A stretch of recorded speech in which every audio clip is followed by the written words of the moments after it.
I think it's so important for me specifically to be out in the community because now I get to be a role model. When I was in law school and when I started my career, I didn't see judges who looked like me.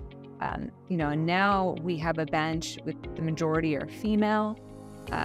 We have a lot of diversity in thought, a lot of diversity in background, and I think it's important now for the next generation to see, if we can do this, you can do this as well. Welcome back to the Sapiens Podcast, your hub for in-depth discussions on education and community here in Las Vegas. Today, we're honored to host Judge Tina Talim, a trailblazer in the legal community and the first Indian-born judge in Nevada's history. Judge Talim brings her extensive background from the Clark County District Attorney's Office and to the 8th Judicial District Court, Department 14, where she champions high ethical standards, fairness, and diversity. From handling high-profile cases to advocating for educational outreach, Judge Talim's career is a testament to her commitment to justice and community service. Today, we'll delve into her journey in the legal field, her impactful reforms, and her vision for the intersection of education and law. Judge Talim, thank you for joining us, and let's start with your incredible journey. Thank you so much. So what inspired you to pursue a career in law? So I've always wanted to do something where I could affect and give back to the community. I moved to America when I was a young child, and I saw my mom came here for better opportunities. So when we first moved here, she used to clean homes, and I always found that there was so much honor in that work. And I wanted to do something with my life that would allow me to give back to the community and to the country that has given me so much. So having been involved in law, there's obviously a multitude of ways where that involves you in community service. So what motivated you to get into criminal prosecution first? So when I was in law school, in my second year of law school, I interned at the Los Angeles District Attorney's Office. And I was able to go to court with some of the most amazing litigators that I had seen.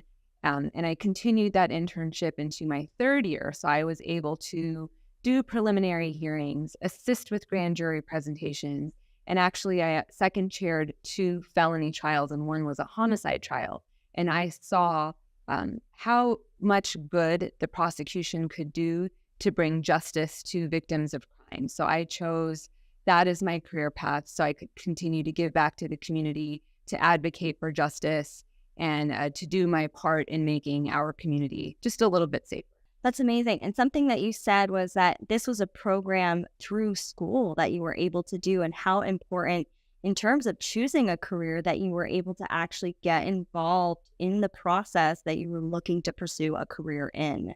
Yeah, I think the school that I went to Pepperdine University for law school after graduating from UCLA.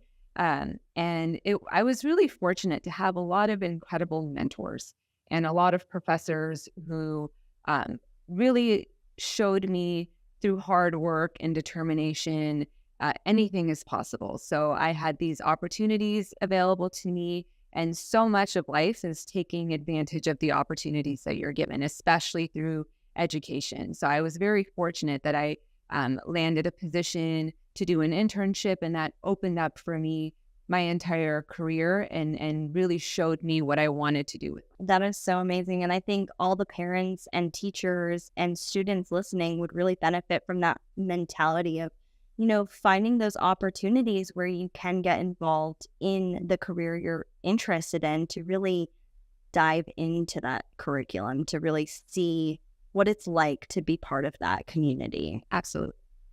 Okay. So in terms of criminal prosecution, you transitioned to civil litigation. What motivated you to transition? Oh, yeah. So let me just give you a little bit. Oh, I'm sorry. If you want to ask about maybe my career as a prosecutor, and then what happened is when I took the bench, I inherited a civil calendar. Okay, so right now I'm hearing civil matters. And, maybe if you even say, after graduation, you started your career in civil litigation, and then you spent almost 2 decades as a prosecutor. And then we can go on to the transition. Okay. Yeah. So let me just make sure I got this correct. So you focused on criminal prosecution and then transitioned to a civil calendar in terms of your judge position. Yeah. So I started my career in civil litigation. Okay. And then I spent almost 2 decades as a prosecutor. Okay. Then an opportunity came up to become a judge. And so right now, I only have a civil docket. Okay. So the question generally is, how did your experience as a criminal prosecutor help you transition to the bench hearing civil cases? Okay. And then my calendar will split in just a couple months. Having spent over 2 decades in criminal prosecution, how has that experience helped you transition to your current position as judge? The experience that I had and the things that I learned as a prosecutor here in Clark County with the Clark County District Attorney's Office really gave me the skills that I needed to become a good judge, specifically a civil judge. So when I was a prosecutor, I spent almost 20 years in that office, really learning how to build a case and speaking with victims of crime, speaking with witnesses, trying to figure out how do I prove a case beyond a reasonable doubt to a jury. And these are all skills that are critical to being a judge. You have to be able to think critically, be able to look at the law and interpret that law. So the skills that I learned as a litigator, specifically as a prosecutor, they've really helped me transition to the bench.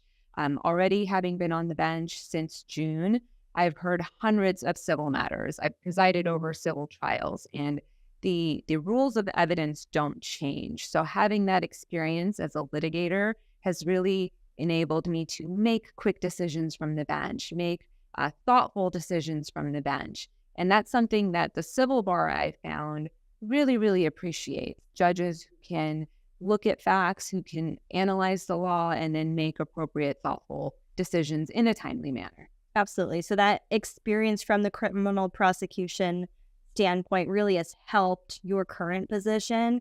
And then that will also help as you transition to more of a 50-50 when you are doing civil and criminal. That's right. So right now I have an all civil docket. And what civil litigation means is I'm hearing lawsuits between private parties, things like contract disputes. If there's a car accident and one party is suing another, building violations, things like that. So lawsuits between private parties. So right now my calendar is all civil, and very soon my calendar will split. Like many judges in the 8th Judicial District Court hear both a civil and a criminal calendar.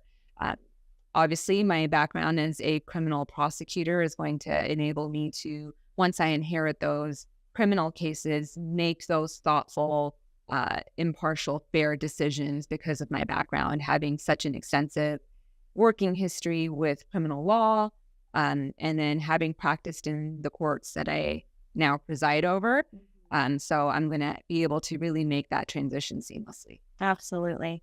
So can you share a little bit of insight from your most challenging cases and how those experiences have shaped your approach as a judge? So when I was a former prosecutor, I started my first few years in the Clark County District Attorney's Office on the general litigation team. And that meant that I heard all kinds of cases and I handled all kinds of cases from car burglaries to home burglaries to homicide, sexual assault, drug trafficking, gang cases. So I did a little bit of everything. And that really helped me sharpen the skills that I needed when I was promoted to what's called the high intensity drug trafficking area team, the HIDTA team. On that team, I dealt with local, state, federal law enforcement partners to disrupt and dismantle drug trafficking organizations. So that was my specialty for a very long time in the district attorney's office. I'm really working on combating the cartels and drug trafficking here in Clark County. A few years before I left the district attorney's office, and you're aware of this, I'm sure, as all of our watchers and listeners are aware of this too, fentanyl has really devastated Clark County. There has been an increase in overdose deaths, specifically with our youth. So in the few years before I left the office, I worked along with law enforcement agencies to help formulate or to help form what's called the overdose response team. And these are detectives and prosecutors who work specifically with overdose death cases involving fentanyl. So those were some of the most challenging cases because prosecuting cases where sometimes the victims were as young or younger than my own children. Those cases really hit home. And, but I knew that, I was the right person to do this job, and I wanted to continue to protect our community, make sure that the drugs were not getting into the hands of our children. But also from a prosecution perspective, those cases were very difficult. A lot of the evidence was based in cell phone data. The murder weapon was gone because a pill had been ingested, and, that dissolves in the system. So those cases were difficult cases from an emotional standpoint because I am a mom, and the ages of our victims just involved such young children. My youngest victim was 13 years old and went to the same middle school as my daughters. So that's really where I decided to focus my energy on those types of cases. And then from that, I actually launched into doing a lot of community outreach for the district attorney's office. And that involved heavily working with our youth to talk to our youth about the dangers of drugs, specifically of opioids and fentanyl. So I worked with various youth organizations, including the Boys and Girls Club, Girl Scouts, and many more, to really get that one-on-one time with our youth to make sure that they stayed on the right path. So that was just work that I really enjoyed at the district attorney's office. And now as a judge, that's work that I continue to do. So I continue to work with youth organizations to make sure that our children understand the ramifications of using drugs, engaging in gangs, gun violence, that kind of thing. Because, at the end of the day, for me, it's public safety is number one. That's my number one concern, always has been. I've dedicated my career to advocating for justice for victims in our community. But it's also really focused on working with our youth and making sure the next generation have the tools that they need to make the right decisions. Absolutely. Something that you were mentioning is how impactful it is as a mother to be on the side of seeing the victim, seeing really the horrific incidents that happen. How does your position as a mother impact your position as a judge? So I have 17-year-old twin daughters. They're in their senior year, and they've gone through Clark County School District, and we've been very lucky with and blessed with the teachers that we've had. And I've always tried to stay engaged in my children's education. Being a mother has shaped everything for me, including my judicial philosophy. It has taught me patience. It's taught me, people want to be heard. And as a judge, that's my job, is to make sure the litigants are heard. And also being a mother has taught me, and anyone who's a mother knows this, especially of multiple children, you can listen to two sides of a story, and you become really good at figuring out not just what happened here, but what's the best course moving forward. Mm-hmm. And so that's a lot of what judges do. We listen to two different sides, and you have to figure out, based on the law in front of you and based on the facts, not just what happened, but how do we move forward? How do we make sure that justice is brought for the litigants, brought for our community?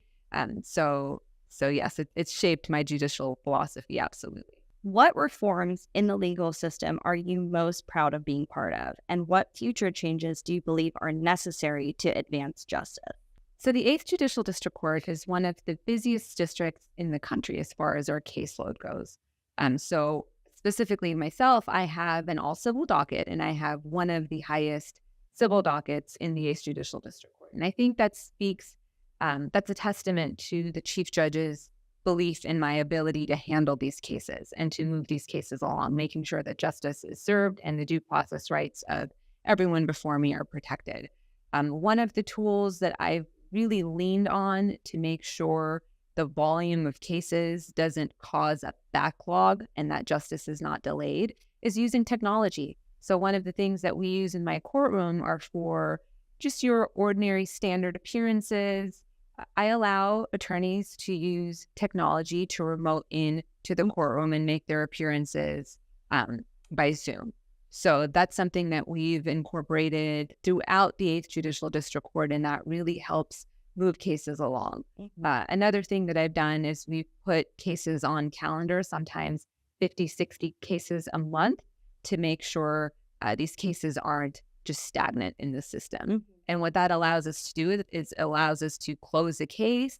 It allows the attorneys to do what they need to do to make sure the case is moving forward. And that way the court can use our limited resources on those active cases, on the cases that require hearings to happen quickly.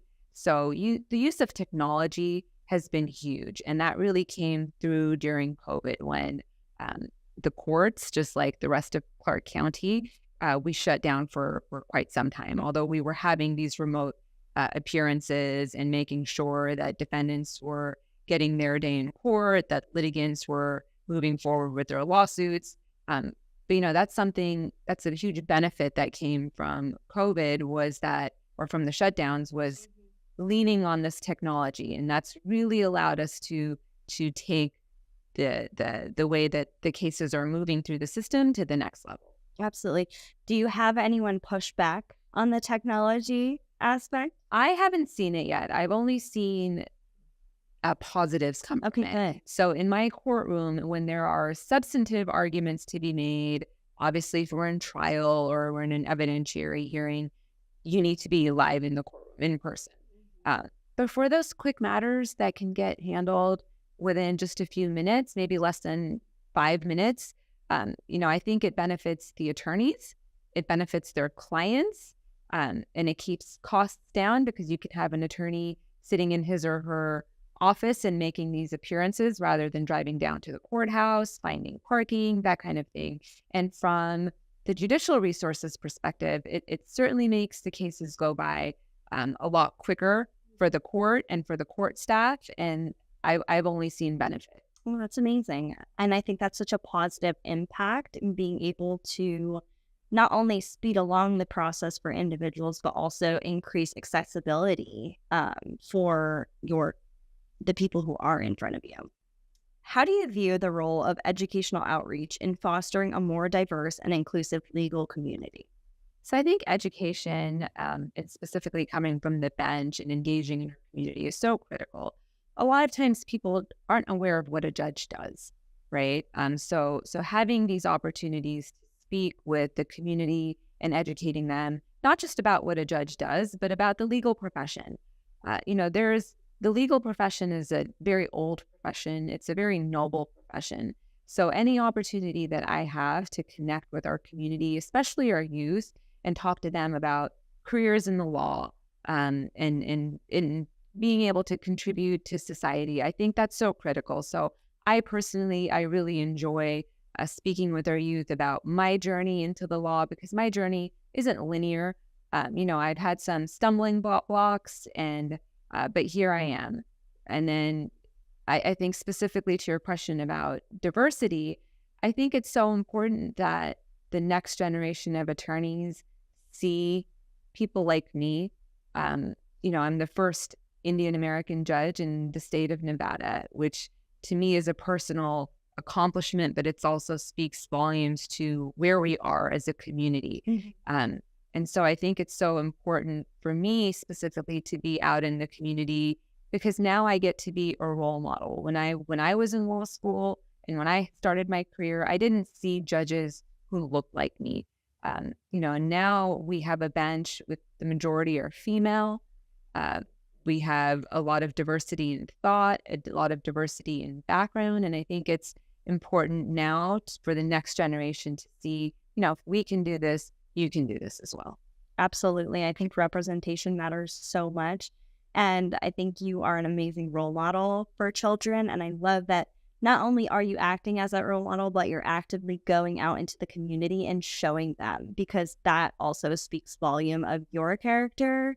And it will be such a tremendous thing for kids to be able to reflect back on as they grow up. Those who do decide to go into law will always remember the time that you came to talk to them, and you'll definitely be a role model. I hope so. So you have been part of children's lives throughout their journey. So you have seen them in the courtroom. You've been part of enforcing law for them, to them, you also are involved in community outreach, and that involves education. So I just want to know what advice you would give parents who are at the start of that journey.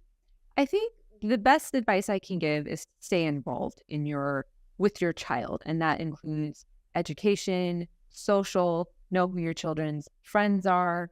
We live in an age of social media, and children have cell phones, mine do. But as a parent, you need to make sure you're checking those text messages, checking their search history. Having a background as a prosecutor, yes, I've seen the worst in humanity. I've seen some horrible things done to children. So I think as a parent, you want to always protect your child. And I think so much of that is just staying involved. And it's also about leaning on other people when the circumstances are right.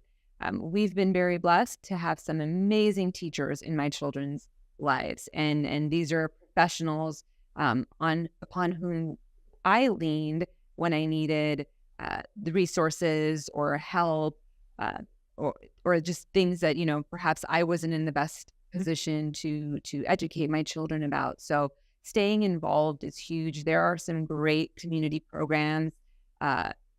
Law enforcement groups, specifically Metro, run some great programs that really help teens, preteens stay on the right path. So at the end of the day, it's really about staying involved in your child's life. What you're saying really embodies to me that it takes a village, and really knowing who that village is and being able to build those connections is a critical part of helping your child succeed. And I think that's really powerful coming from a parent and someone who is in law to help our children stay out of the negative impacts that law can have, or not law, but the negative impacts the world can have on them. How has your background influenced your judicial philosophy, particularly regarding fairness and community impact? So I came to the States as a young child, and I watched my mom work from the ground up, and she made so many accomplishments in her life, and I watched her with a very strong work ethic achieve a lot.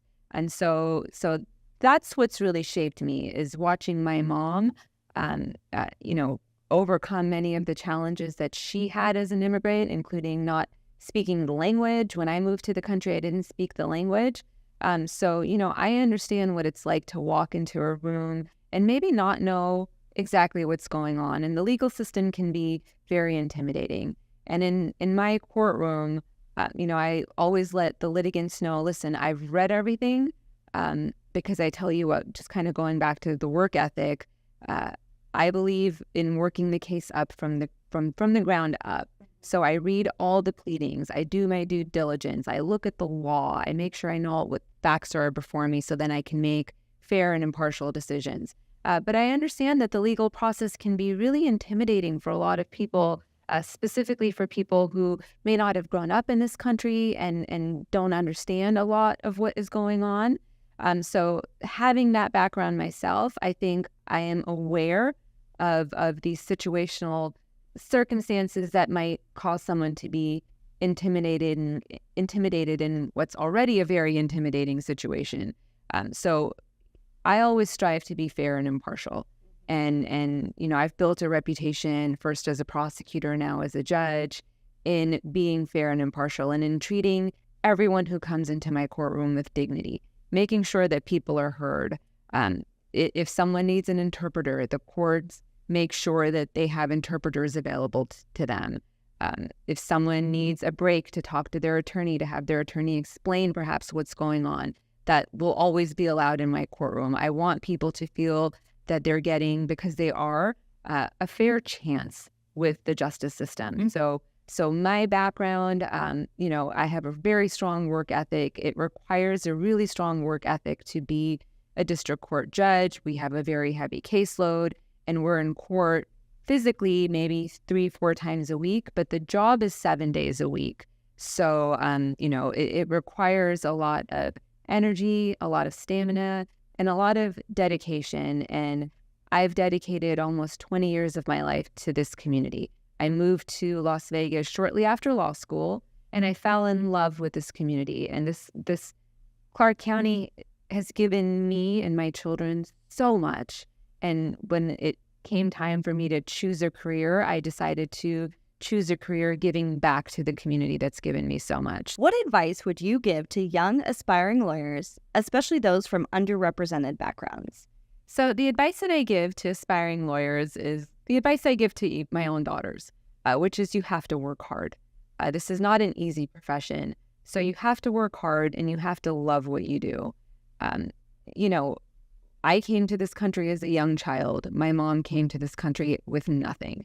And so it was nothing but hard work that allowed her and now me to make the accomplishments that I've done. So it was hard work through elementary school, middle school, high school, hard work through college, and then getting into law school, and then really taking advantage of the resources that were available to me. We have so many affinity bar organizations now that really focus on diversifying the legal profession, and there have been so many strides that have been made. While I'm the first Indian American judge on the bench in the state of Nevada, I know I'm not going to be the last because those barriers have now been broken. And, for someone to look at me and believe if I can do it, they can do it, it's true. Because, 40 years ago when I came to this country, I would never have imagined that I would be where I am today. I don't think anybody in my family would have. I'm the first to go to college, to law school, and the thought of having been sworn in as a judge was something that I couldn't have even imagined.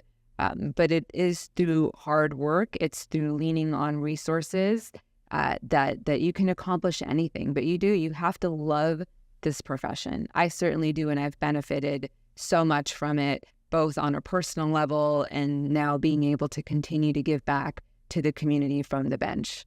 I love the advice that you just provide to young aspiring lawyers or anyone who's looking to get into law.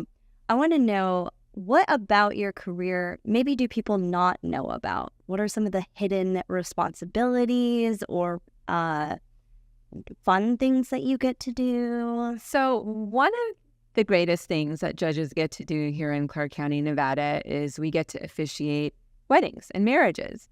And I say that that's such a great thing because most of the time people are coming to court in probably not the best of circumstances, right? You've either been charged with a crime, maybe you've been the victim of a crime, there's a lawsuit going on, you're suing somebody, somebody's suing you. So usually these are tense situations. I'm sure most people who come to court would rather be somewhere else. Mm-hmm. So being able to celebrate moments of love and joy and moments that bring the community together, mm-hmm. Those are great moments, and one of the lesser known benefit really of being a judge. What else would you like our listeners to know about you running to retain your judge seat? So I was appointed to the bench in June by the governor after a 20-year career with the Clark County DA's office, and now I'm running to retain my seat. So what happens is when there is a retirement on the bench, it's up to the governor to make an appointment. So I put in an application, and the governor believed that I was qualified and the best candidate for this appointment. So I was appointed to the bench in June, and now I'm running, so I'll be on the ballot this November to retain my seat. And what I want the community to know is nobody's going to outwork me. I have an extremely solid work ethic. I make sure I've reviewed all the pleadings before me because every litigant deserves a fair shake in court. Judges should know what the cases are about. Judges should know the law. And what I want the community to know is that they're always going to get thoughtful, well-reasoned decisions from me. My decisions will always be fair and impartial. That is the duty that and the oath that I took when I became a judge, was to follow the law. I am not one to legislate from the bench, so the judge's duty is to follow the law as written, interpret that law, looking at precedent, looking at case law, looking at statutes, and then make those right decisions. I have a breadth of experience, having been on the bench since June. I've handled hundreds of civil cases, heard trials, evidentiary hearings, motions. Sometimes I'm hearing 100 cases a week. So I have experience that's been tested on the bench, and I'm the only candidate in Department 14 who has that necessary judicial experience.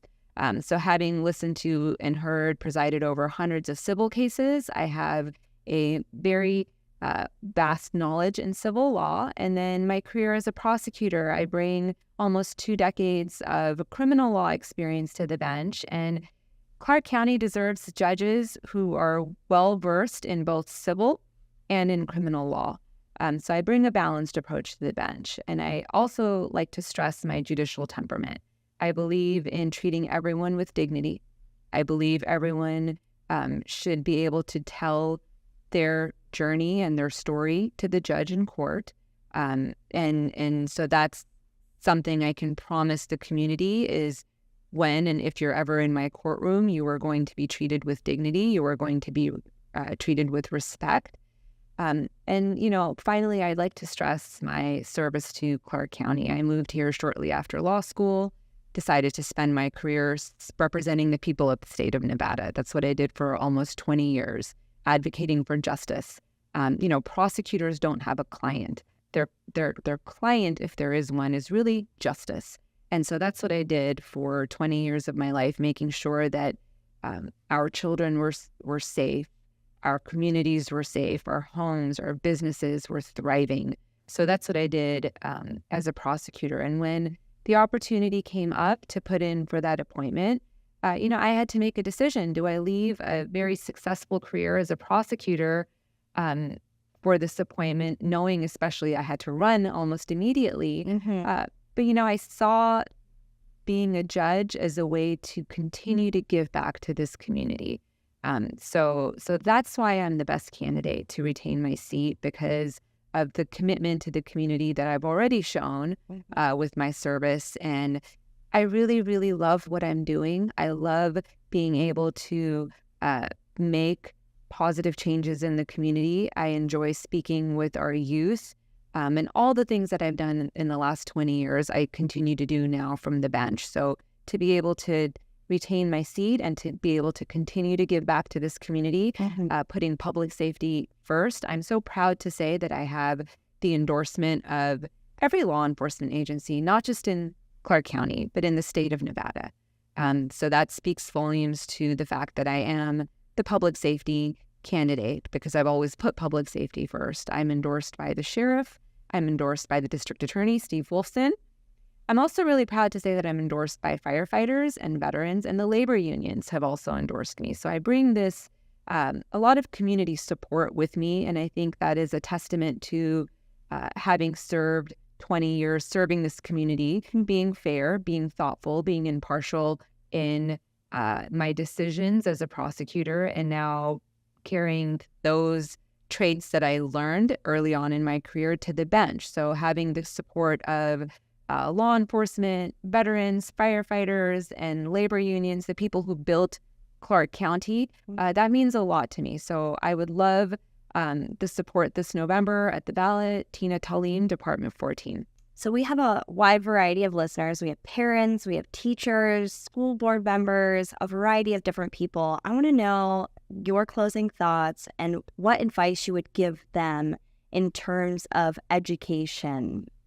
So Clark County there's so much opportunity here, and there are so many resources like Sapiens, where parents, when they need to lean on other people, they have those resources available to them. So as a parent, I'm a big believer in education, and a lot of that is parents have to be educated on the resources that are out there. And even as a judge, so I'll give you an example in the judicial sense, what we do when we believe individuals need resources rather than incarceration. So we have a lot of specialty courts in the 8th Judicial District Court. We have drug court, DUI court, veterans court, mental health court. So as a judge, it's really about connecting people with the resources that they need.